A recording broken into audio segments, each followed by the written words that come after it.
Bienvenue sur DMG TV, les histoires mystiques. Si tu es nouveau sur la chaîne, n'oublie pas de t'abonner, de laisser un commentaire, de liker et de partager. Tu veux raconter une histoire? Il y a un numéro à l'écran sur le plus 237 655 81 90 17. Envoie ton histoire et on va jouer sur YouTube, Facebook et TikTok. On poste 6 histoires tous les jours sur YouTube, la chaîne c'est DMG TV. Ce qu'on fait c'est pour sensibiliser, donc s'il vous plaît, toujours laissez un like, commenter, partager. Même si tu n'as rien à dire en commentaire, tu peux quand même dire merci pour l'histoire. Et si tu veux t'adresser à quelqu'un en particulier, tu peux dire peut-être histoire 1. Voilà ce qu'il faut faire. Ou alors poser ta question directement après avoir le H1 que tu vas écrire. Ou alors H2 pour dire histoire 2. Voici. Comme d'habitude, on va commencer avec la première histoire. Bonsoir la famille. Bonsoir. J'ai deux petites histoires à raconter. Bon, l'histoire est de deux femmes. Deux femmes qui vendaient dans un marché au Cameroun, marché Mokolo. Voilà donc une. Bon, c'était le jour que la marchandise sortait du village. Quand ça arrivait, elle devait payer la marchandise. Une donc, à chaque fois, quand sa marchandise arrive, elle part voir l'autre. Prête-moi un peu 10 000 là-bas. Quand ma marchandise est derrière, elle veut payer ma marchandise. La femme lui donne l'argent. La prochaine fois, même chose. Voilà donc un jour, l'autre femme, elle voit que le commerce de l'autre ne fait qu'évoluer. Mais pour l'autre, son commerce fait que diminuer. Donc le commerce de celle qui venait souvent prendre 10 000 ne faisait qu'évoluer. Tandis que l'autre qui lui prêtait, qui lui donnait souvent 10 000, son commerce ne faisait que baisser. Comme ça, un jour, elle dit donc, ok, je vais voir l'affaire-ci. Un jour donc, l'autre vient encore lui dit, prête-moi un peu 10 000, ma marchandise est déjà là. Elle prend le billet de 10 000, elle déchire un peu, elle lui remet. Maintenant, quelques heures après, elle aussi, sa part de marchandise arrive. Elle peut aussi dire que non, tu as déjà mes 10 000, donc moi je vais compléter pour ma marchandise. Ce sont les mêmes 10 000 que la femme est partie lui prêter, que la femme lui remet. Elle dit que mais l'histoire, si ça commence à faire un genre. Et pardon, comme les femmes qui sont au marché là, tous cherchent. Pardon aussi voir où elle sa part de prêtre. Le prêtre lui dit caca. En tout cas, moi, laisse-moi te dire qu'elle a épuisé presque tout échange. Parce qu'à chaque fois qu'elle venait te prendre 10 000, elle parlait sur ça. Que ton commerce ne va que diminuer, tandis que sa part ne va que évoluer. Donc, là où elle est là, elle était en train d'épuiser tes chances. C'est pour ça qu'elle veut dire aux gens que faisons attention à qui on prête de l'argent. Moi-même, là où je travaille là-bas, je travaille dans un pari sportif. Il y a des jours que tu tires les tickets de quelqu'un de 30 000, la personne sort 30 000, il te donne, mais en soirée, quand tu fais les comptes, tu te recouvres avec un manquant de 30 000. Tu réfléchis que c'est sorti d'où?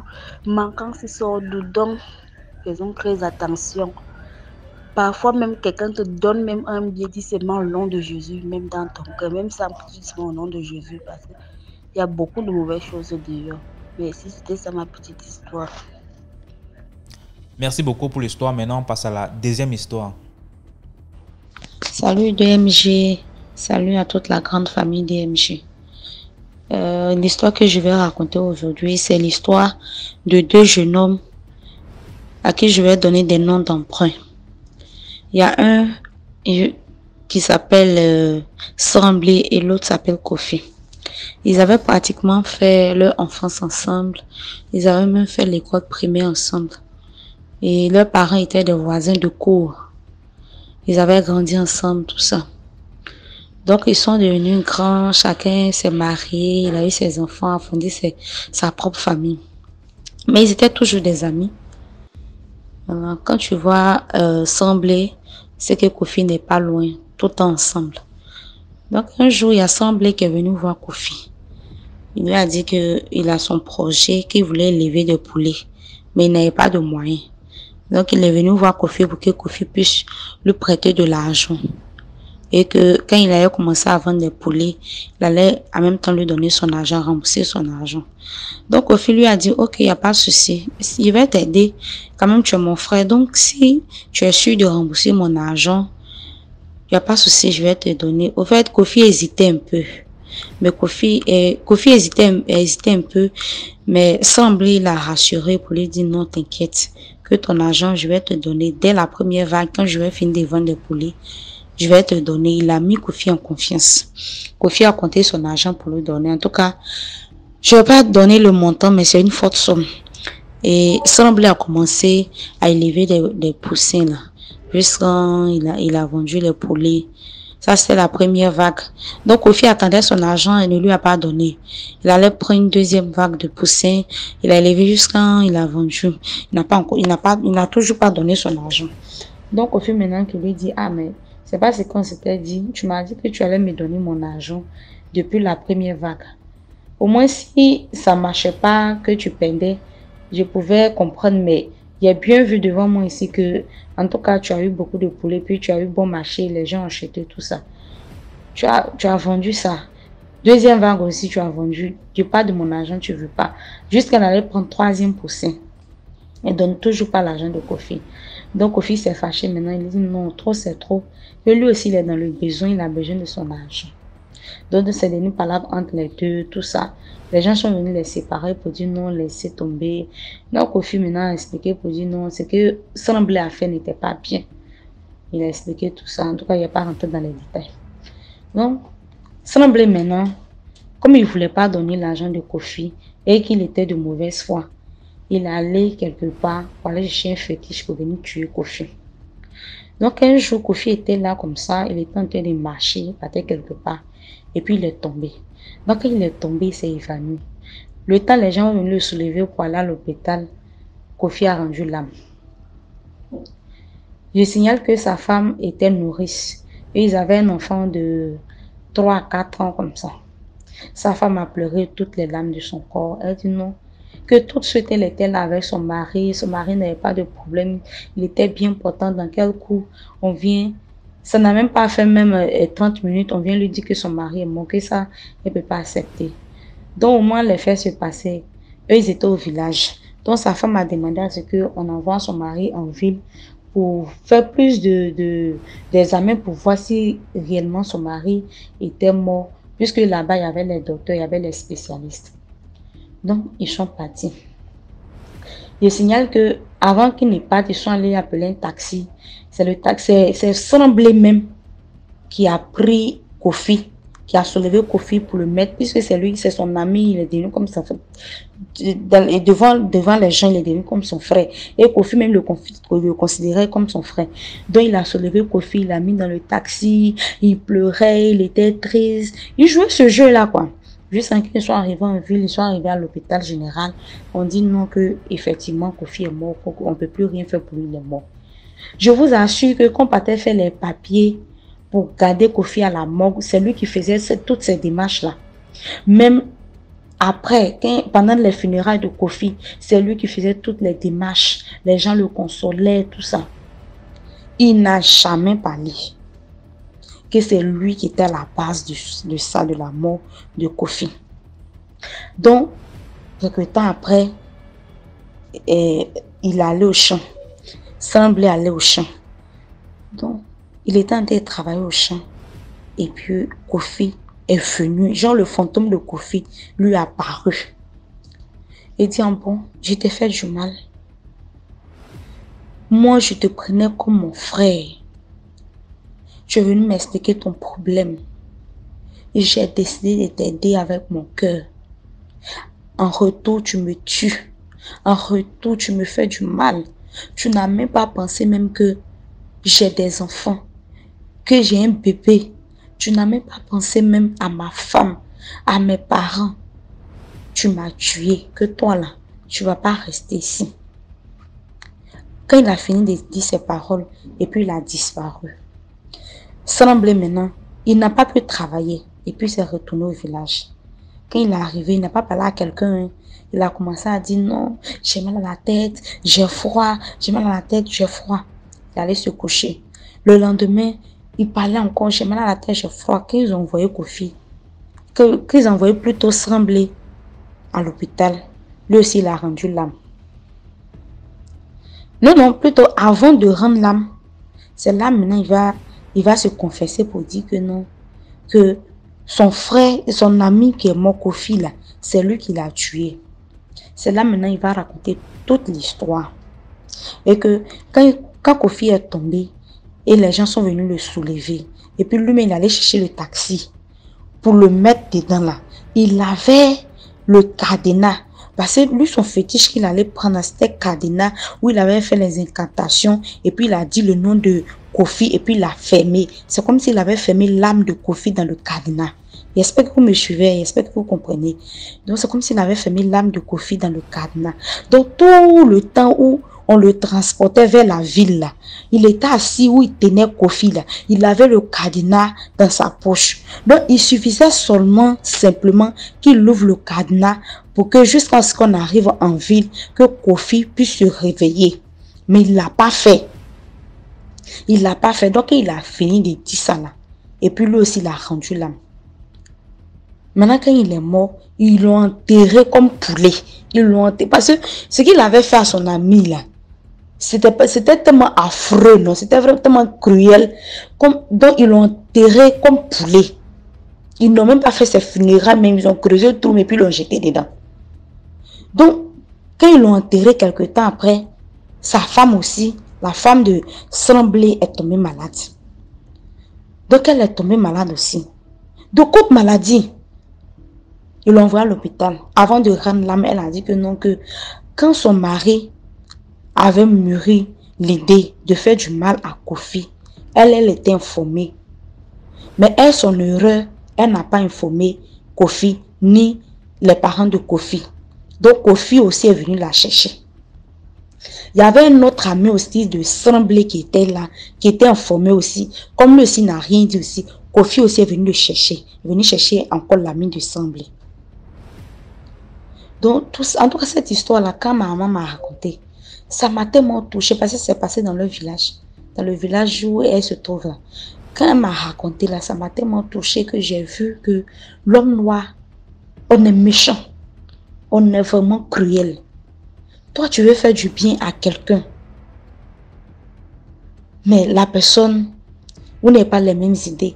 Tu peux prendre quelqu'un comme ton meilleur ami ou bien ta meilleure amie, vous devenez des frères ou bien même des soeurs.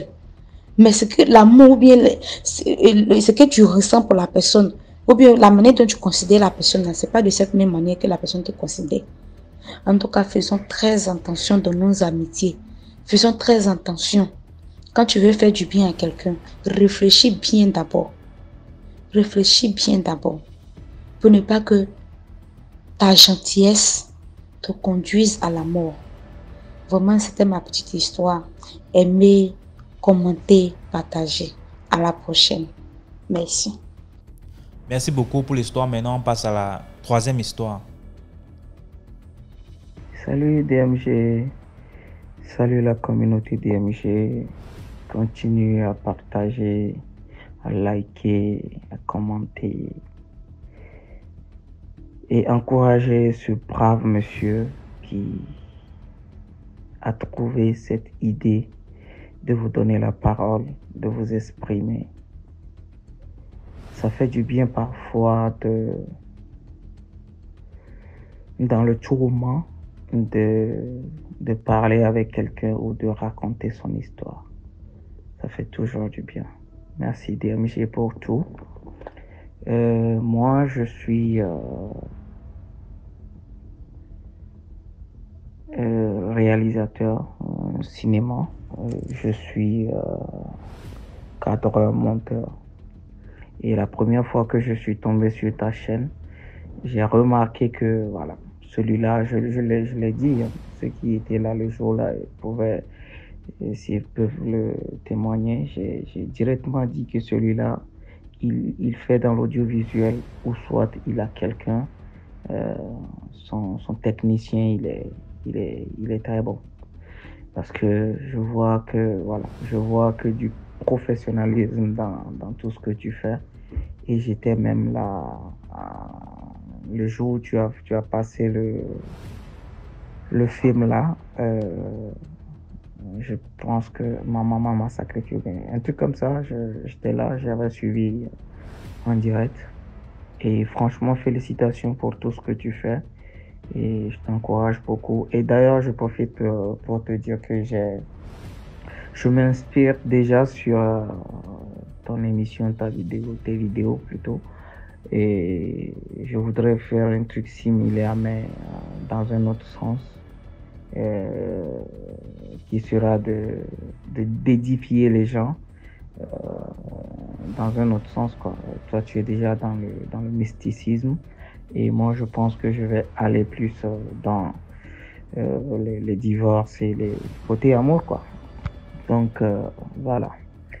Bref, ce soir, j'ai décidé de prêter ma voix à l'émission, de venir raconter aussi mon histoire, l'histoire de ma famille.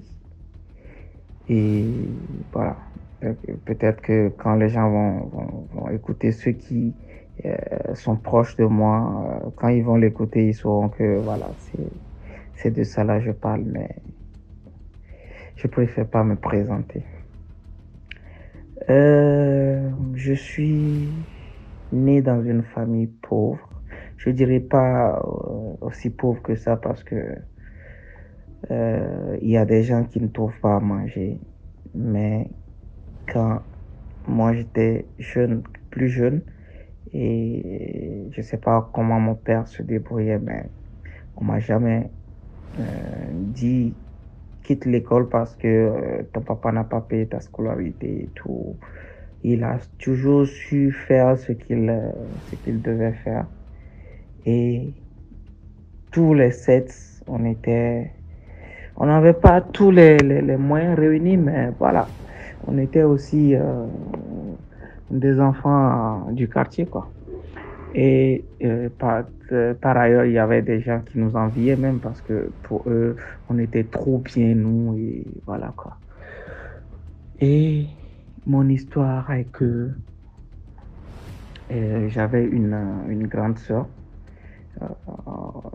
qui n'était pas trop loin de moi en âge.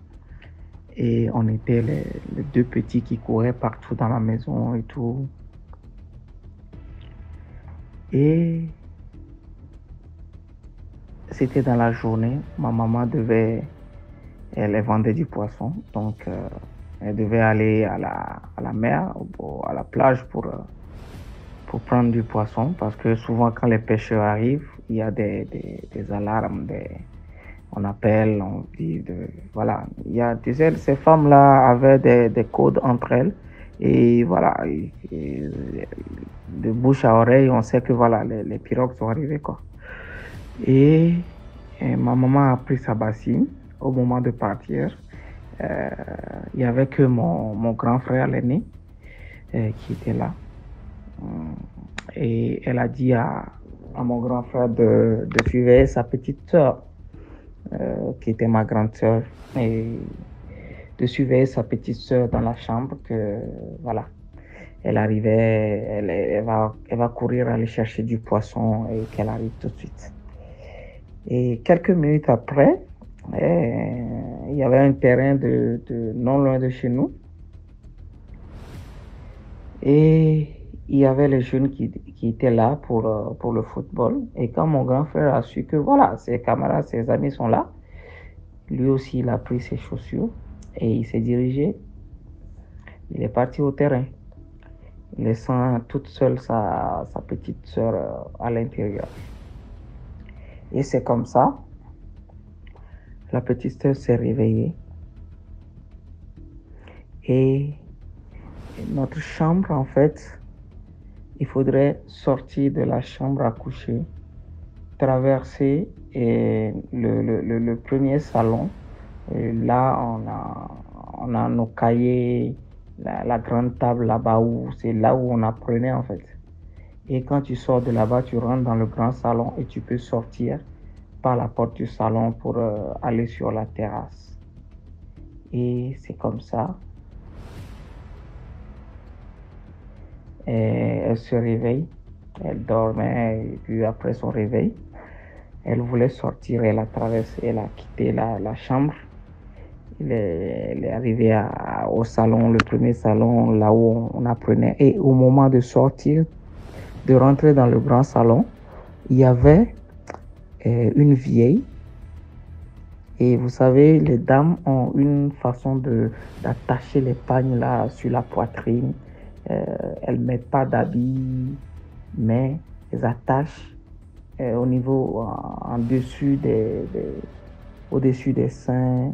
Elles ont une façon d'attacher le pagne là qui couvre tout en fait quoi. Et du coup, la vieille avait un pagne comme ça. Et quand elle va à droite, la vieille va à droite. Quand elle va à gauche, la vieille va à gauche. Quand elle vient à droite, et la vieille l'empêchait de sortir en fait. Prise de peur, elle court, elle retourne dans la chambre à coucher. Et c'est là que un oiseau passe par la fenêtre, tombe sur sa tête. Vous voyez comment l'aigle prend les animaux. Voilà, genre l'oiseau est passé par la fenêtre avec ses pieds et ses pattes plutôt. Elle prend, c'est comme si elle a pris son âme. Elle se pose sur sa tête, mais comme si elle a pris quelque chose. Et puis l'oiseau l'oiseau est ressorti immédiatement. C'est un truc de quelques secondes. Hein. L'oiseau est rentré, tombé sur sa tête et puis reparti.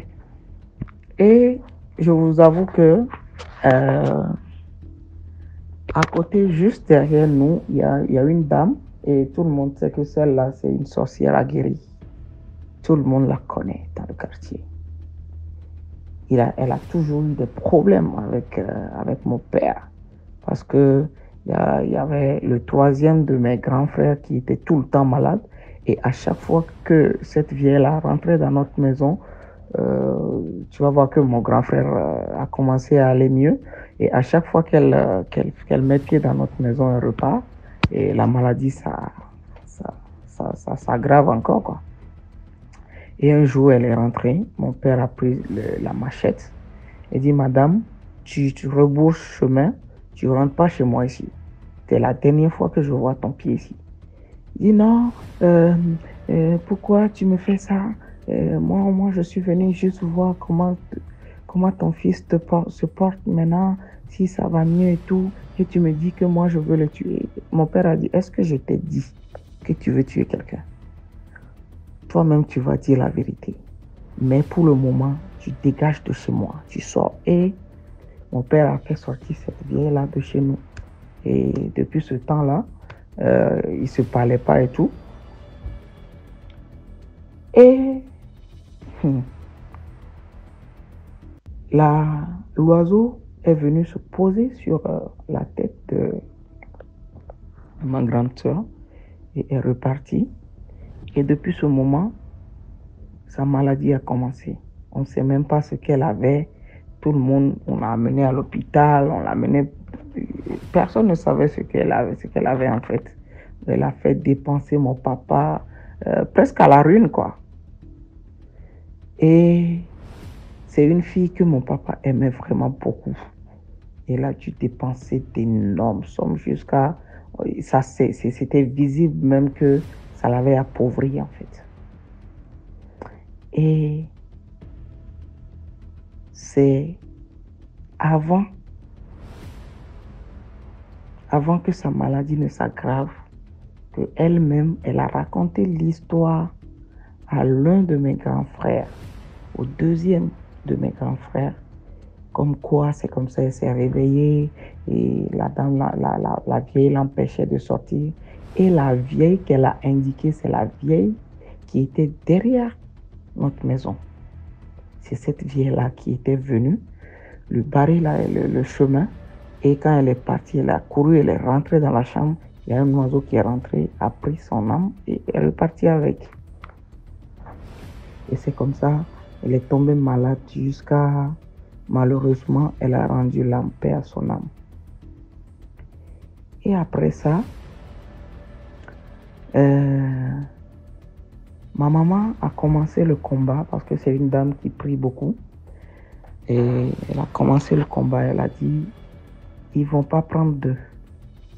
Qu'elle ne sera pas ici. Ils vont pas, parce que moi, je suis le seul fils à ma mère à l'époque.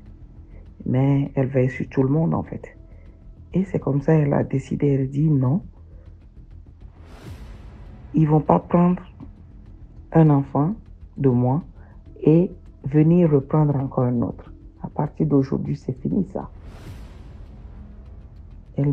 Chaque soir, ma mère allumait des encens, elle priait, elle allumait des encens. Et quand elle finit de mettre de l'encens à l'intérieur, elle met le reste en bas de la clôture parce que c'est des maisons collées en fait, en bas de la clôture.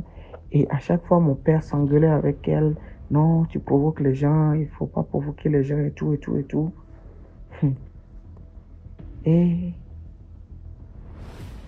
moi, quand je suis né, j'ai tombé souvent malade aussi. Donc, tous ces trucs qui se sont passés, ça a réveillé ma maman en fait. Donc, ma maman a dit non, il faut que je trouve une solution pour la santé de mon fils. Et mon grand-père, c'était le chef du village, du village de ma mère en fait. Mon grand-père était un chef du village.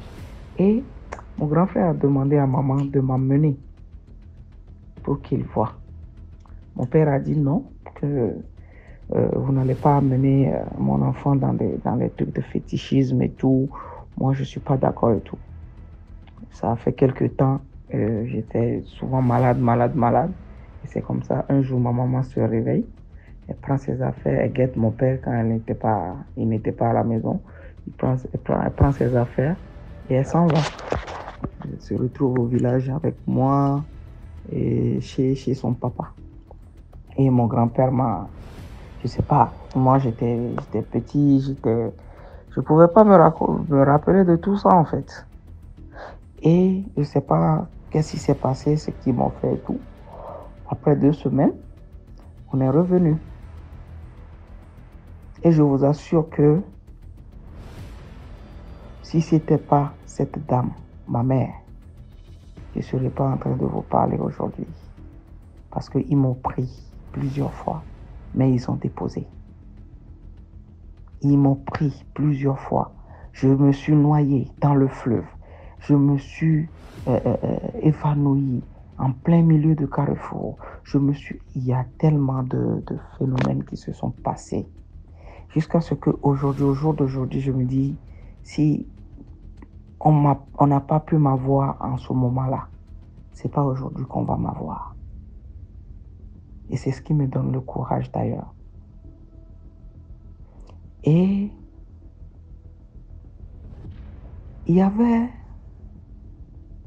quand j'ai commencé à grandir, j'ai commencé à comprendre les choses. Il y avait une de nos tantes, et cette tante-là, elle n'a pas fait d'enfant. Et apparemment, c'est cette tante-là qui a juré, je ne sais pas à qui vraiment elle a fait ça ou bien elle a dit ça, mais partout où tu vas, tu entends et tout le monde te dit que c'est elle qui est à la base de tous nos problèmes. Parce que mon papa, son travail est gâté. Mais dans toute la famille, en fait, que ce soit ses petits frères, ses grands frères, personne n'a évolué, en fait. Et ceux qui ont essayé d'évoluer un peu, ils sont plus vivants aujourd'hui, en fait. Donc, tout le monde, presque tout le monde, tu sens qu'il n'y a pas l'évolution dans la famille. On n'a pas évolué du tout dans la famille. Et c'est après que l'un de mes grands frères me raconte que c'est la tante là qui a juré que tant qu'elle n'aura pas d'enfant, que personne ne va évoluer dans la famille. Que ce soit ses propres frères ou petits frères, que ce soit ses sœurs, même jusqu'à nous, les fils de ses frères. Et effectivement, quand tu vois les choses, tu t'efforces, et à chaque fois, tu penses que tu es en train d'évoluer, et d'un coup, tout tombe à l'eau. Toi-même, tu sens qu'il y a quelque chose qui ne va pas, quoi. Et je me rappelais, mon grand frère, mon troisième grand frère, lui, il avait un don. Et c'est quelqu'un qui peut te regarder dans les yeux pendant 5 minutes et il te récite tout ce que tu es de haut en bas. il te récite tout de A à Z. Et ce frère-là, depuis son enfance, l'histoire est que il s'attend jamais avec cette tante-là. Et apparemment, la tante avait planté un arbre dans la maison, un oranger. Et ce grand frère-là était venu arroser l'oranger. Et quand ma tante l'a surpris, qui t'a dit d'arroser l'oranger? Qui t'a dit d'arroser ma plante? Est-ce que je t'ai demandé? Mais en ce moment, un petit garçon qui arrose une plante, qu'est-ce que ça fait? Qu'est-ce que ça fait? Elle avait tellement grondé que mon grand frère a pris peur, parce que lui aussi, il n'était pas aussi grand en ce moment-là. Il a pris peur, il est parti rester dans le champ. Il y avait un champ qui est collé à nous et il pleurait. C'est mon papa qui est parti le surprendre là. Et mon papa a dit, c'est à cause de ta tante. Non, laisse-la, elle va bientôt partir, parce qu'elle venait souvent chez nous et partait.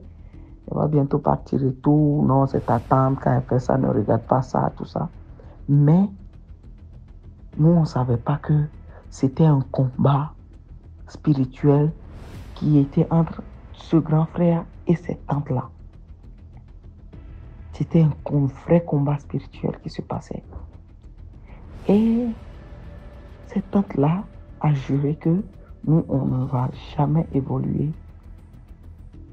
Un jour, elle est venue, elle a préparé des ignames. Elle dit non, que c'est elle qui va préparer tout, au papa et tout. Elle a préparé des ignames. Elle a préparé comment on les appelle, des bananes plantains. Et puis, il y a une feuille là, on appelle ça chez nous le taro, je crois. Et c'est des grandes feuilles comme ça où on fait la sauce avec et on mange avec l'igname et tout quoi. Donc, elle a fait ça avec l'huile rouge. Et ce grand frère là dont je vous parlais, en ce moment, elle était partie jusqu'à elle est revenue. Hein, il y avait un peu longtemps. Donc, tout le monde a un peu grandi. Et quand elle préparait, moi, j'étais à côté d'elle. Elle me disait de souffler le feu. Et le truc était sur le feu. L'igname était cuite. Et la sauce était presque cuite. Puis, elle a pris une igname. Elle a mis dans l'assiette. Elle a fait un peu de sauce dessus. Elle m'a donné. Elle dit, vas-y, mange. Mange, tu as faim, mange et tout. Moi, j'ai pris, j'ai mangé. Et à un moment donné, il y a mon frère qui débarquait, qui m'appelle. Je suis allé. Il y avait ma soeur, il y avait mes frères, il y avait tout le monde. Et le frère là, dont je vous disais qu'il avait un don, il disait à tout le monde ce que la dame là prépare, que personne ne mange. Parce qu'il y a quelque chose que personne ne mange. Et moi, bizarrement, je leur ai dit, mais elle m'a déjà donné un peu, moi j'ai mangé là-bas. Tout le monde s'est regardé. Et puis c'était bizarre. C'était trop bizarre. La dame était trop bizarre.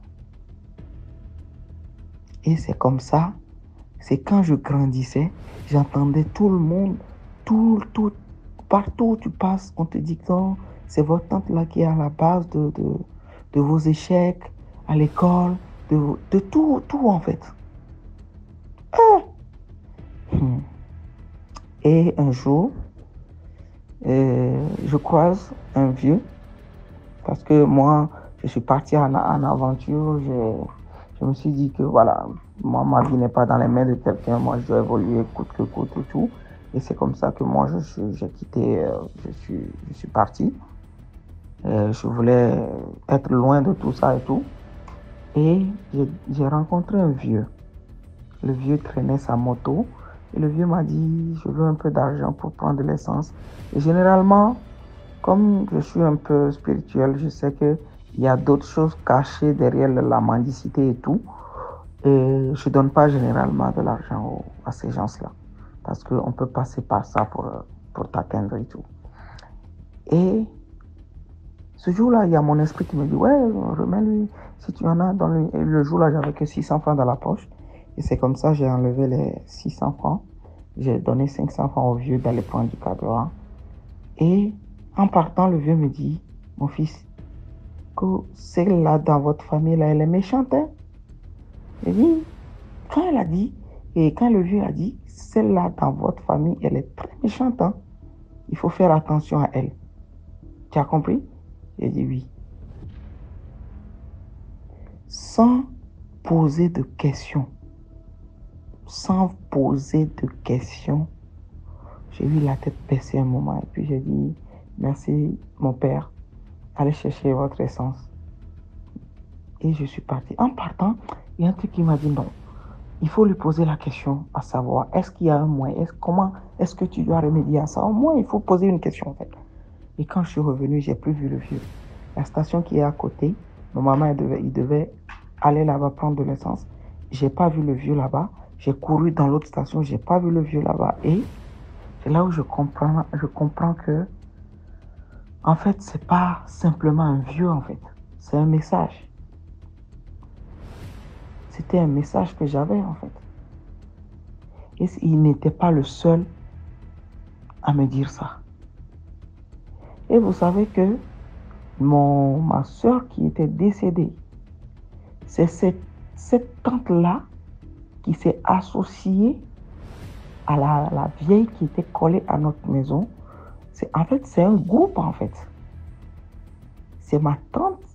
Parce que généralement, on dit, il faut que quelqu'un de ta famille te donne dans la sorcellerie. Et c'est cette tante-là qui a donné ma grande soeur. C'est après que j'ai compris tout ça. Et chaque fois qu'elle vient chez mon père, elle s'en va rester dans le salon de la vieille là, à papoter. Comme quoi, c'est des femmes, genre, on dit souvent chez nous, on casse les bargots, genre, on discute quoi, entre femmes quoi. Et tout le temps, mon père lui interdisait là-bas, mais tout le temps quand elle vient, elle est toujours là-bas.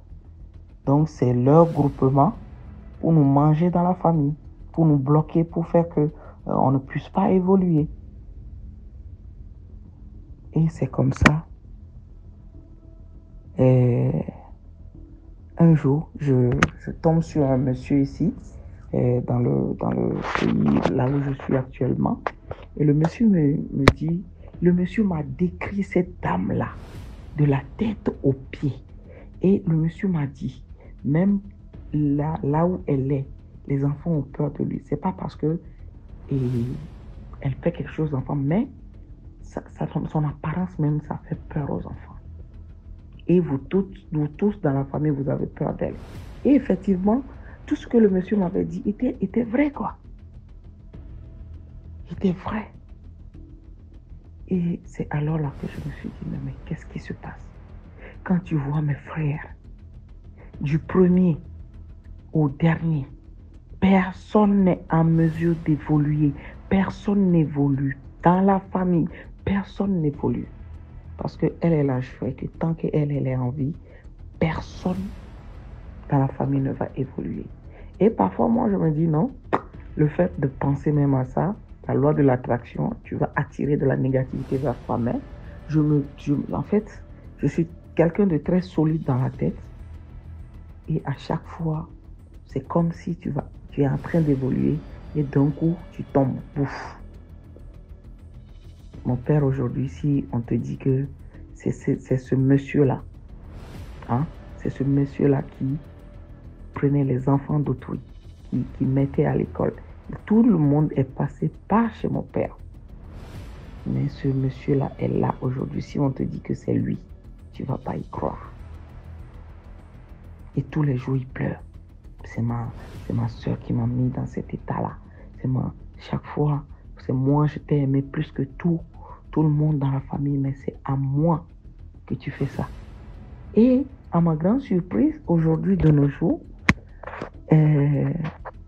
le papa n'aime pas sa propre maman, ma grand-mère. Le papa ne l'aime pas. Parce que apparemment, elle est aussi de mèche avec en fait, elle est dans le réseau. Elle est dans le réseau. Elle n'a plus Dieu. Ses yeux elle ne voit plus. C'est le papa qui la transporte. Elle fait ses besoins partout. C'est le papa qui s'occupe de tout maintenant. Malgré que le papa ne va pas bien. Et chaque jour, il s'énerve par rapport à ça. Il dit, oui, vous avez détruit ma vie et c'est moi qui vais prendre soin de vous encore à cause de vos conneries et tout. Vous n'arrivez pas à... Et... DMG, mon histoire est très longue. Elle est très longue. Mais je vais couper court comme ça. Aujourd'hui, j'ai décidé de vous raconter cette histoire-là parce qu'il y a des gens qui peuvent t'aider dans certaines situations. Et il y a des gens, le seul fait de raconter cette histoire-là peut édifier d'autres. Et je vous jure que aujourd'hui, j'ai refusé d'abandonner. J'ai refusé catégoriquement de croire que je ne peux pas réussir dans la prière, dans tout ce que je sais faire. Mais c'est toujours le cas. Bon, si il y a quelqu'un qui est déjà passé par cette situation-là, bon, cette personne-là aussi peut me donner des conseils, qui pourrait aussi changer les choses que ça. Parce que c'est des gens, ils sont méchants. Ils sont méchants. Juste le seul fait de te voir, ça les énerve.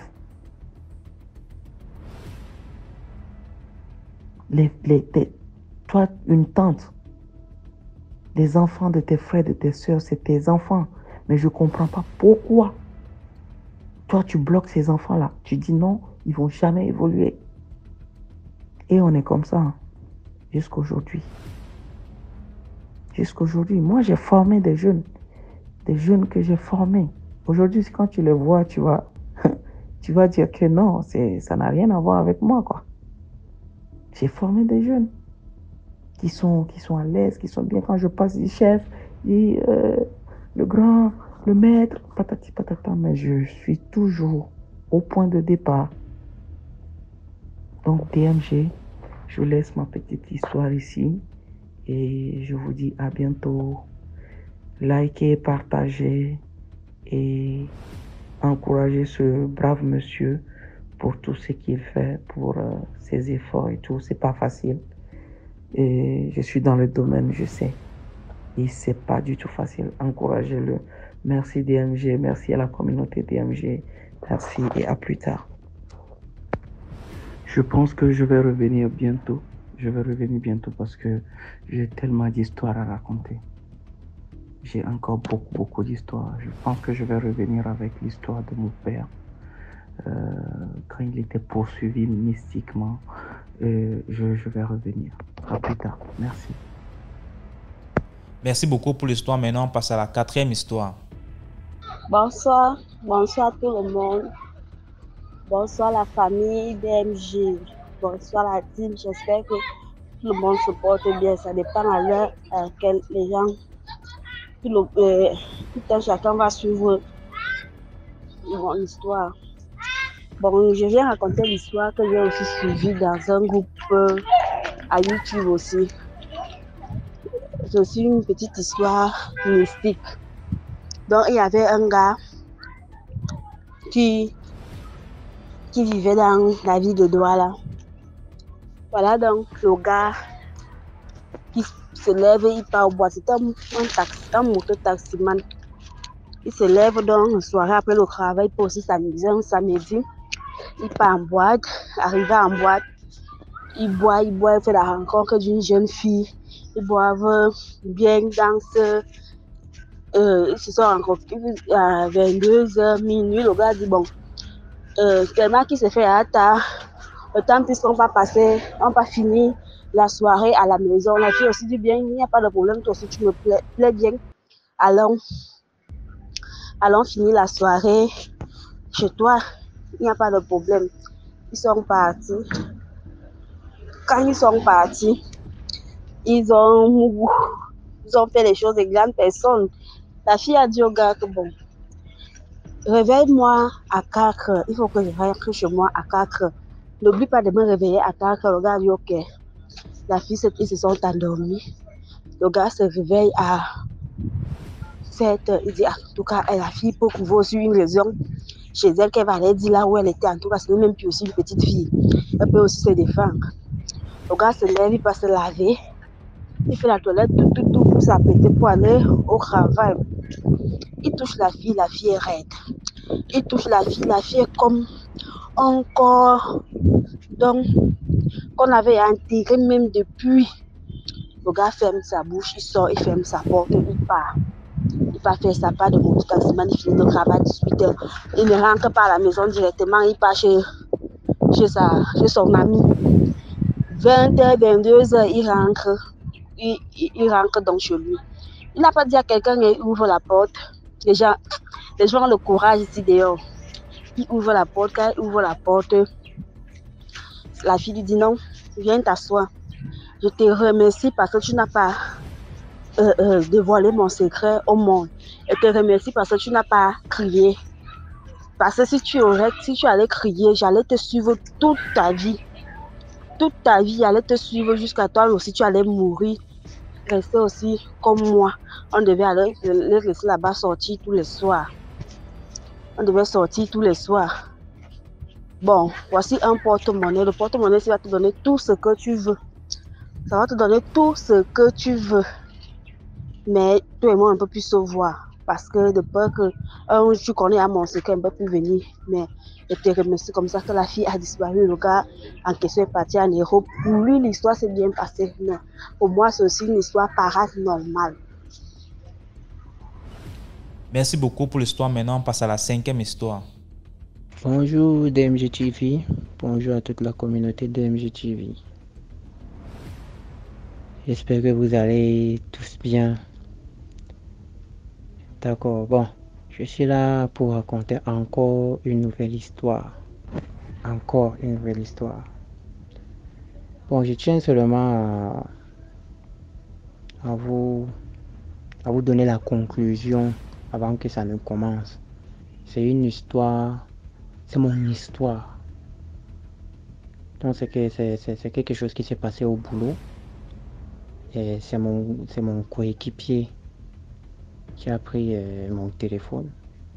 Il a eu à faire des converser avec les gens des porte-monnaie magiques là. Voilà. Tout commence au travail. Nous étions en train de travailler. Soudain, bon, il a toujours tendance à dire...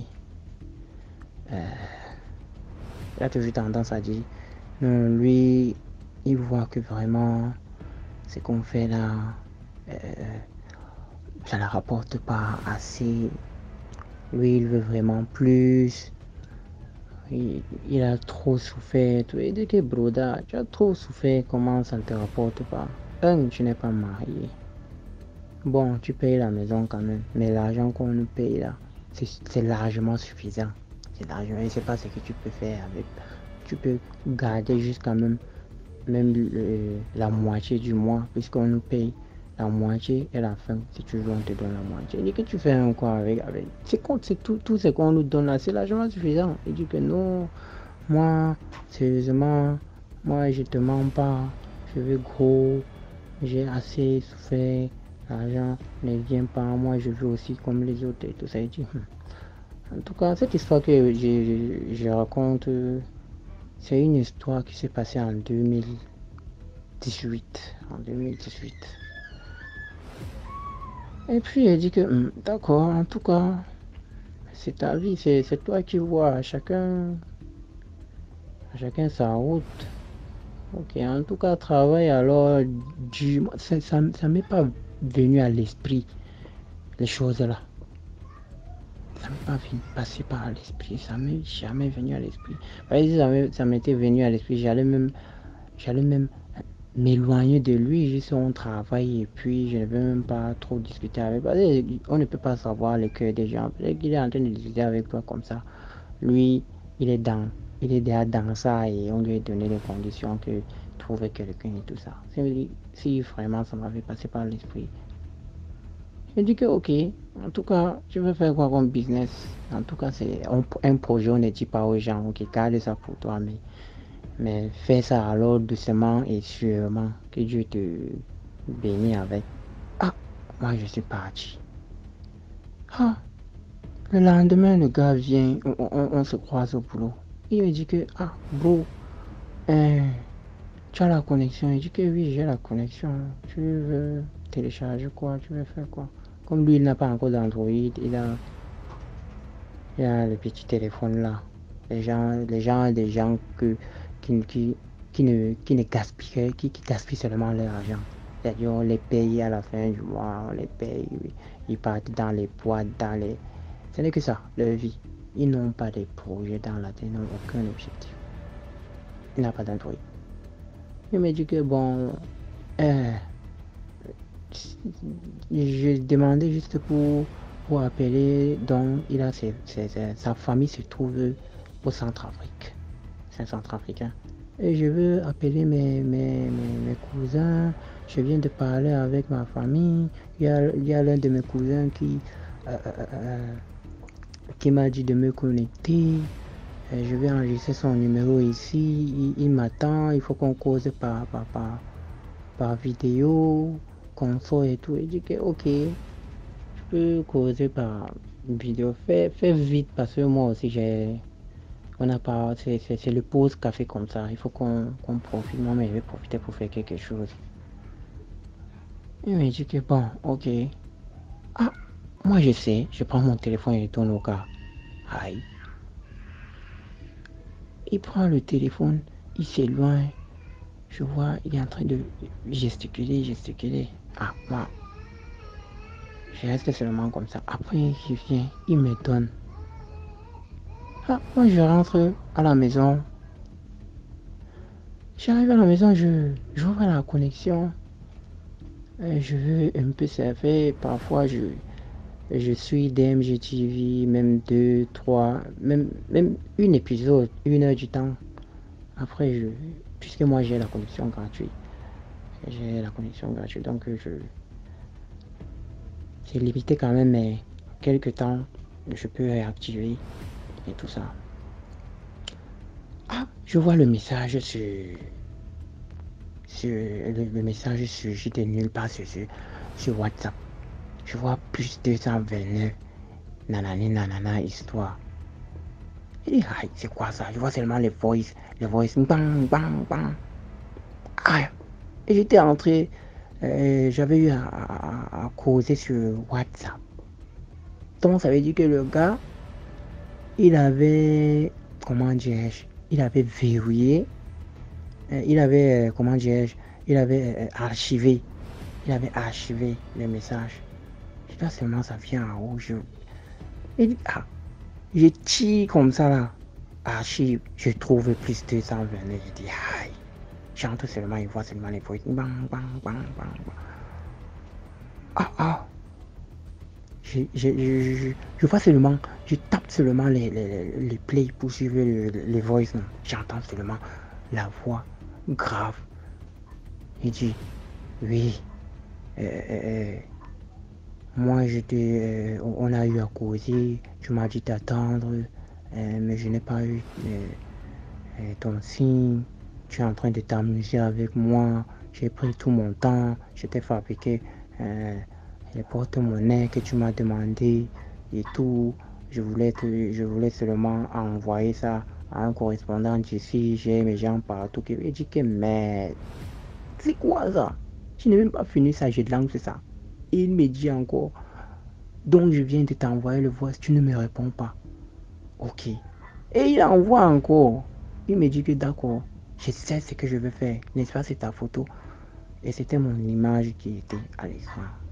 N'est-ce pas, c'est ta photo qui s'est trouvée? Il dit que merde, ma papa est venu me trouver. Il dit tonton, vous avez eu à causer avec qui? Il me dit que maintenant tu te moques de moi, tu me poses la question et tout. J'envoie le voice encore. J'appelle de WhatsApp. Le gars ne répond pas, il raccroche. Il envoie le voice. Il me dit que tu m'as perdu le temps. J'ai eu à communiquer avec les esprits. Ils ont accepté. Nanani et dit merde. Quel esprit tonton? Quel esprit? Tu parles de quoi? J'ai couru à Rosaire. Il m'a dit. Et puis il me dit, n'est-ce pas hier, hier, tu as eu à causer avec moi, conso et tout, conso. Il dit que non, papa, hier à l'heure là, c'était mon coéquipier. Pardon, c'est pas moi. Il dit que maintenant, tu as suivi mes secrets. J'étais tout relaté. Tu m'as appelé, j'étais tout relaté. Comme ça et tout. Et maintenant, tu veux jouer avec. Il dit que, mais jouer avec vous comment, tonton? Moi, je ne vous connais pas. C'était pas avec moi. Il dit que, mais tonton, pardon, pas demande. Vous êtes qui d'abord? Il me dit que, voilà, moi, je suis tel, marabout, tel. Je vis, voilà, tel pays. Comme ça et tout. Voilà mon travail. Voilà, c'est que j'ai eu à causer avec toi. C'est que tu m'as dit que, mais tonton, ce n'est pas moi, pardon. Pas demander tes tchunchou. C'est pas, tu es marabout. Demande tes tchunchou là, d'analyser ma voix et la voix de quelqu'un qui t'avait appelé hier. Pardon, c'est pas moi. C'est pas moi. Jusqu'à ce que tu commences à dire que c'est ma photo, n'est-ce pas, c'est ma photo ici. Tu sais ce que tu dois faire. Et tonton, moi, il connaît quoi là-bas? Moi, il a tellement donné mon téléphone à mon coéquipier. Il m'avait dit qu'il allait appeler ses parents dans son pays. Moi, j'en sais rien. Pardon, tonton. Demande à tes njunju là d'analyser ma voix, c'est pas moi. Et qui? Hi. Il me dit, ok. Il envoie le message, ok, seulement. Je reste. Je n'ai même pas eu à bien dormir. J'allume la télé, j'éteins. Je m'allonge. Je me couche. Je me relève. J'allume la console, j'éteins, je ne sais pas quoi faire. Je dis que merde, parce que le tonton qui est en train de me travailler cette nuit, pardon mon Dieu. Je n'en sais rien de rien, moi il voulait seulement faire du bien. Oh. Parce que le tonton apparaît dans ma chambre la nuit, il n'arrivait même pas à dormir. Un petit, il dit que une petite souris fait frappe. Tu vois, le gars se lève seulement, il fait les yeux comme ça et j'allume la lumière. Il dit merde. Et puis, j'ai prié. J'ai dormi. Le matin, je vois le message. Je cherchais même à voir s'il m'avait envoyé le message. Et puis il m'a dit qu'effectivement, j'ai vu que ce n'était pas vous. Mais dites à l'autre, à la personne que j'ai eu à causer avec lui. On ne fait pas comme ça. Et je saurai quoi faire. Je veux communiquer avec lui. Il dit que tonton, pardon. Communique avec lui de la façon dont tu veux. Je ne suis pas dedans. Ah, moi j'arrive au travail. Bam, je cravate le gars, je le cravate d'abord et le dos au mur. C'est un grand frère, hein? Un grand frère. Mais ça fait pas quel j'ai trouvé la force là où le sang froid, le sang à l'œil, je dis que j'ai cravaté le grand frère et lui ai mis dos au mur, que tu es malade. Tu prends mon téléphone, tu pars causer avec les marabouts. Moi, je n'ai rien contre eux, chacun fait ce qu'il veut. C'est son travail. Et peut-être qu'il a posté, il a publié, voilà ce qu'il fait. Il n'est rien contre eux. Il dit que même si c'est que quelqu'un apparaît et dit que l'arbre ici c'est mon Dieu, l'arbre ici c'est mon Dieu, je ne veux pas m'approcher, je vais respecter ça, il passe. Il n'est rien contre personne. À chacun sa religion, respecter. Moi, je respecte la religion de tout un chacun. Voilà. Et respecte n'importe quoi de la personne. Je ne suis pas dedans. Toi, tu prends mon téléphone avec mon image, mon profil, tu causes avec les multiplicateurs d'argent jusqu'à ce que quelqu'un me menace. Si je suis en vie aujourd'hui, c'est mon Dieu qui m'a sauvé. Tu es malade. Et il ne disait rien, il savait ce qu'il avait fait. Je lui ai dit de ne plus jamais m'approcher. Je suis même parti dire à mon patron, pardon, tonton, change-moi d'équipe. Change-moi d'équipe. Moi, je travaille dans l'autre équipe qui va venir là, dans les 3 jours là. Parce qu'on a plusieurs équipes. On travaille aujourd'hui. Les autres travaillent demain. Nous, on se repose 2 jours, 3 équipes. Pardon, balance-moi de n'importe quelle équipe. Moi, je ne veux pas avoir affaire avec le type. Qu'est-ce qui s'est passé? Il dit que laisse tomber. Parce que lui-même, je ne le sens pas, notre patron là, ce sont des gens que moi je ne comprends même pas. Je ne veux même pas évoquer ces sujets par qui se sent, comment dirais-je, menacé ou offensé, un truc comme ça. Il dit que non, il n'y a rien. Je ne me sens pas seulement bien avec lui. pardon, moi, je vais partir seulement dans notre équipe. Il me dit, ah, d'accord, je vais voir ce que je vais faire. Il a balancé l'autre personne, il m'a balancé, il dit que c'est bon. C'est bon. Donc, faites attention, faites attention. Ne donnez pas au téléphone que, oh, je veux faire l'appel. Et puis, tu veux faire l'appel. Si tu as 100 francs, si tu as l'argent, mieux vaut que tu enlèves 200, 250, 500. Pas faire le transfert dans ton téléphone. Appelle celui que tu veux. Ou bien, non. Le téléphone, c'est personnel. Et voilà, on prend vos téléphones pour appeler les gens qu'on ne connaît même pas. Pour appeler les gens, pour faire des choses. Donc, il y a certaines personnes qui se cachent derrière ton identité pour tester les autres. La dernière fois, c'était une femme blanche comme ça. Elle ne sait même pas si c'est une vraie profil. Elle est en train de vivre ses amis, c'est les blancs et tout ça. Elle s'est dit que c'est une blanche. Elle m'a proposé que, j'ai vu le message sur Facebook, sur Messenger, que comment allez-vous, ça va, construire et tout. Vous connaissez telle organisation. Et dit que moi, je ne connais pas. C'est une organisation mondiale qui aide les gens en Afrique. Et voilà, je veux vous envoyer des dons. On envoie les dons aux gens. Il dit que, ok, tantine, tu vas m'envoyer quoi? C'est quoi le projet? C'est quoi?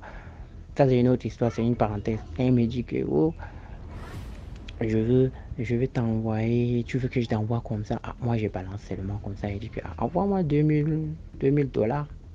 Elle me dit que, bon, je vais t'envoyer $7000.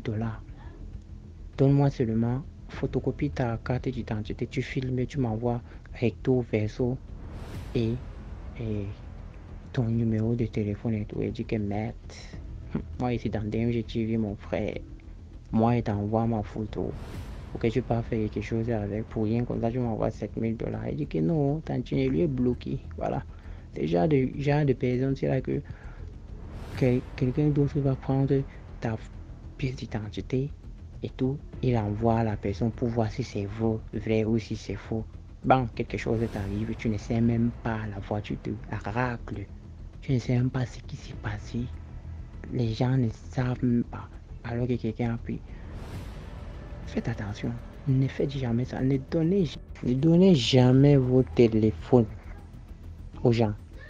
S'il veut faire quoi que ce soit, il fait avec son téléphone. S'il veut appeler, si tu as l'argent, donne-lui, il part. Il fait le crédit. Ou bien, point bas, il n'est pas le crédit. J'ai entendu faire l'appel. C'est la personne qui m'a rappelé. Voilà, c'est ce que je voulais seulement vous faire savoir. Voilà ce qui m'est arrivé. Voilà. Partagez, likez, commentez. Commentons, likons, partageons. Le disque ne va jamais changer. Ça serait le même disque. Voilà. Merci. Merci beaucoup pour l'histoire. Maintenant, on passe à la 6e histoire. Bonsoir DMG. Ou bonjour. Ça dépend de l'heure à laquelle vous recevez mon message. Et à toute la communauté DMG. Honnêtement, j'allais d'abord exprimer toute ma gratitude envers cette chaîne pour de ce dont j'apprends tout le temps. Bon, ça fait pas très longtemps que je suis la chaîne, peut-être 3 mois ou 4. Et tout le temps, vraiment, ça m'intrigue. Et voilà quoi, je voulais aussi partager 2 courtes histoires que j'ai personnellement vécues. La première, c'était un jour, avec des amis, nous sommes restés, on discutait un peu, voilà, comme d'habitude, les jeunes et tout. Voilà, après, on s'est dit, frère, pourquoi nous, voilà, ces jours, on est toujours vide et tout comme ceci, car nous aussi, on doit essayer de faire quelque chose pour avoir un peu les sous, essayer vraiment de, tu vois, de faire un peu la vie, mener un peu la grande vie, quoi, et tout, voilà. Donc, du coup, voilà, on était à 3. Du coup, moi, j'ai commencé à chercher un endroit où je pouvais, voilà, on a commencé les 3 à chercher un endroit où on pouvait faire, chez nous on appelle ça le code magique, le trousseau magique et tout. Genre d'amulette ou genre de trousseau qui vont multiplier l'argent chaque jour. qui vous sort de l'argent de chaque jour. Voilà. Donc j'ai fini par trouver. Vous savez, ces choses-là, quand tu cherches, ben, tu trouves. J'ai fini par trouver un mec, voilà, comme ça, juste de l'autre côté de notre zone, de notre quartier. Non loin. On y allait à pied. Je suis allé seul, voilà, on a discuté. Après, je suis revenu avec mes amis. Le premier jour, mes amis, ils sont rentrés. Voilà, ils ont fait un rituel. En sortant, ils m'expliquaient. Ah, voilà, on a discuté avec une statuette, voilà, comme ceci, comme cela. Ah, excusez-moi, le premier jour, nous sommes rentrés à 3 d'abord. On lui a remis l'argent. Il a fait disparaître de l'argent. Parce qu'au début, tu donnes d'abord 20 000 francs. On l'a fait disparaître de l'argent. Il a pris même un sac, il a fait rentrer dans une caisse noire. Ça disparaît. Donc, il faisait peut-être ce genre de numéro. Après, voilà, il a dit, bon, le rituel continue dans l'autre temple. Il y avait des rideaux qui séparaient le premier au deuxième. Moi, je suis sorti, les deux sont rentrés. Après, en sortant, c'est là où il me dit, voilà, on a discuté avec la statuette. La statuette nous a même demandé pourquoi toi, tu es resté dehors. Voilà. Et tout. J'y ai pas trop cru, mais bon, voilà. Le deuxième jour, nous sommes revenus pour un autre rituel parce que la statuette nous avait demandé 30 000 francs. Encore pour ajouter, à part les 20 000. Nous sommes revenus. On a commencé par nous faire un rituel de protection parce que apparemment les gens pouvaient nous voir avec voilà, une certaine aura mystique. Donc il fallait nous protéger de ça. Il nous a fait le rituel. C'est juste de l'eau qu'il a mis dans un cassable. Après, dès qu'il a mis la pochette, ça a pris feu. Le feu, comme il y a eu de la fumée qui tourbillonnait. Après, nous sommes rentrés. J'allais encore sortir. On m'a dit non, là, vous devez être à 3. Je rentre dans le deuxième temple. C'est là où, wow, temple, un vrai temple sombre, comme dans des films Hollywood. On se met à genoux, on se courbe. Voilà, on se courbe. C'est là où le gars commence ses incantations. Et bizarrement, on fait même le Notre Père. On fait le Notre Père. Notre Père qui je suis, si vous connaissez la prière. Après, il se met nu, il commençait genre comme s'il maudit, il tente de maudire, voilà, des statuettes, il se met nu, il parle, il fait des trucs, voilà. Et à un moment, la statuette commence à parler. Je me suis pris d'une frayeur terrible. On s'est tenus les trois et c'était vraiment compliqué. Il commence à parler, nous dire qu'ici c'était la sorcellerie, c'est pas eux qui nous ont appelés. Alors nous on voulait de l'argent pour le sang, de l'argent. Enfin, quand on va donner quelqu'un ou on va payer pour avoir le tout. Non, on va payer. C'est là où nous commençons c'était les modalités. Et puis nous dire à quel point, voilà, c'est les conditions, si vous ne respectez pas, bah vous allez soit vous affolir ou mourir, un truc comme ça. Et il nous a dit, bon voilà, pour le troisième rituel, on ira au cimetière à minuit, brûler de l'argent, pour que la fumée puisse saisir un esprit faible. Et cet esprit-là qui va commencer à nous ramener de l'argent de la trousse. Wow! Et puis ils nous ont demandé si on acceptait de faire ou eux-mêmes qui s'en chargent. On nous a dit, bon, vous-même, chargez-vous de ça. Ouais, d'accord. Après, la statuette nous a dit, bon, c'est un oiseau qui va... L'esprit là sera inséré dans un oiseau. Quel oiseau voulez-vous? On a dit un pigeon. Ils ont dit, ok, vous ramenez le dernier rituel, vous ramenez juste l'argent du pigeon ou le pigeon. On a dit, d'accord, il n'y a pas de souci. Après, il nous a proposé, bon, je suis dans une statuette depuis le premier jour. Est-ce que je peux me faire voir, genre apparaître? Directement bon, je peux dire le charlatan, le mec, voilà, le marabout et tout. Il a dit non, c'est leur première fois. Ils sont pas habitués à ces choses-là, ils pourront pas supporter. Nous, dans notre tête, on imagine déjà, voilà, il est comment en fait. Du coup, il a commencé à demander à chacun de nous. Les trois, on a dit non, non, non. Après, on a fait un dernier truc dans une caisse noire, il fallait mettre le doigt et tout. Et puis le garçon nous a dit, est-ce que vous voulez quand même voir son visage, que je fasse apparaître le visage de l'esprit avec nous? On a refusé. Après, en partant, chacun de nous chez lui, vu qu'on a des familles purement chrétiennes, on a commencé à nous sentir avec un aura bizarre. J'avais un grand frère, il a commencé à faire des rêves, genre de l'esprit de mort, mes sœurs également. Et chez eux, c'est leurs deux mamans qui disaient, ah, moi, quand je vous vois, vraiment, j'ai pas trop de bonnes impressions et tout. Donc, moi, je suis quelqu'un, de nous tous, eux, ils étaient au lycée, c'est moi qui étais à l'université. Personnellement, moi, j'ai quand même un sens assez. Je suis quelqu'un de très observateur, vous voyez. Voilà, j'ai un esprit très. Je veux dire quoi? C'est-à-dire, je prends chaque détail en compte. Tu vois. Et personnellement, parce que j'observais, non, je me disais que là, on se gourait.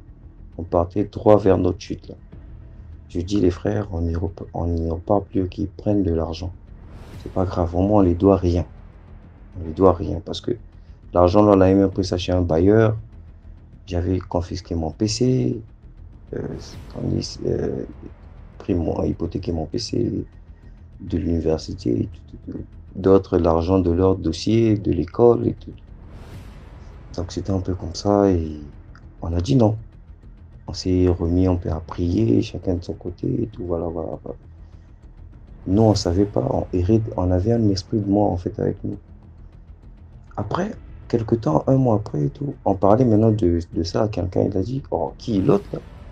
Le marabout là, mais on le connaît et tout, il a déjà, il y a un mec là et tout, qui s'est affolé et commençant par nous dire, c'était un peu des gens voilà, qui sont passés par là et ça s'est mal terminé pour eux. Non mais merde, dans quoi on allait se lancer en fait? Tu vois à quel point l'avidité, la cupidité, peut-être, je peux dire quoi? Pas peut-être fort, pas forcément le complexe, mais bon, pourquoi pas, peuvent nous pousser à prendre des décisions qui peuvent compromettre nos vies en fait.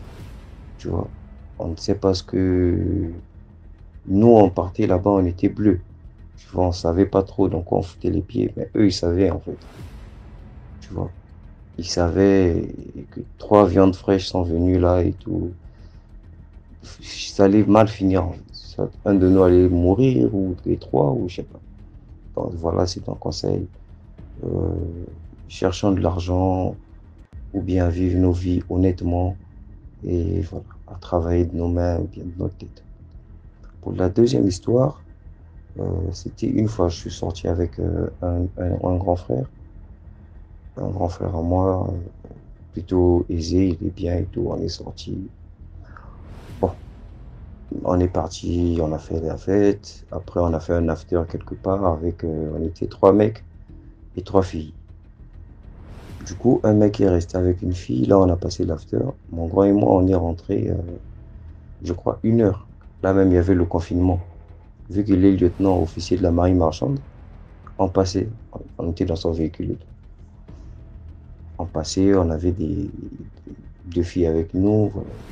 Arrivé chez lui, il dit non, écoute, j'ai pas assez d'argent. Si on passe la nuit à la soirée avec les filles, demain matin, ils pourront nous créer des problèmes parce que j'aurai là suffisamment d'argent que pour nous payer une fille. L'autre, non. Donc, moi, je devais rentrer chez moi. C'est un grand frère, il n'y a pas de souci. Après, voilà. Je commencé à marcher. Moi, je suis dans l'autre réel. Après, je suis passé voir un ami. D'abord, pour me rattraper un truc là que je suis parti chercher chez lui. Ils laissent leur. Bizarrement, la porte de leur salon était ouverte. Je rentre chez lui. On se voit rapidement là et tout. Il y avait des gens qui dormaient chez lui au salon. Après, je ressors. J'ai pris le truc, je suis parti. Le lendemain, il me dit, frère, hier, quand tu es passé dans la soirée, tu étais avec qui? Bon, disons aujourd'hui, parce qu'il était déjà 1 heure. Aujourd'hui, quand tu es passé, tu étais avec qui? Moi, non, j'étais avec personne et tout. Il m'a dit non. Parce que quand tu es parti, Tu nous as carrément laissé un esprit. Hier, il y a ma petite maman au salon et tout. Il y a une transe qu'il a pris. La deuxième maman, il voyait quelqu'un. Et moi-même dans la chambre, je voyais quelqu'un assis. Dès lors que tu es parti. Bon, avant que les mamans puissent prendre la transe, j'ai vu quelqu'un. Je me suis même dit que c'est toi qui l'as laissé. En robe noire, genre capuche, robe capuchée, noire, mais que j'arrivais pas à bien décrire qui était là. Et au bout d'un moment, voilà, je me suis dit, vous êtes ensemble. Après, voilà, c'était trop bizarre et effrayant. Voilà. Et mes mamans au salon ont pris des transes, me disant, ah, il y a une présence dans la maison, il y a une présence dans la maison. Donc, frère, de grâce, s'il te plaît, évite de passer à ces heures-là à la maison. Je me suis pris de frayeur. Parce que je me suis dit, si je passais pas chez lui, certainement j'allais ramener l'esprit chez moi. Et c'est des esprits comme ça qui errent dans des heures, dans les heures tardives et tout, qui cherchent voilà, qui coller ou je sais pas quoi. C'est un conseil pour les jeunes frères qui, quand ils sortent faire la fête et tout, qui sachent vraiment, qui sortent préparés, qui prient et qui ne se laissent pas emporter par l'enthousiasme ou l'hystérie de la soirée et tout le reste.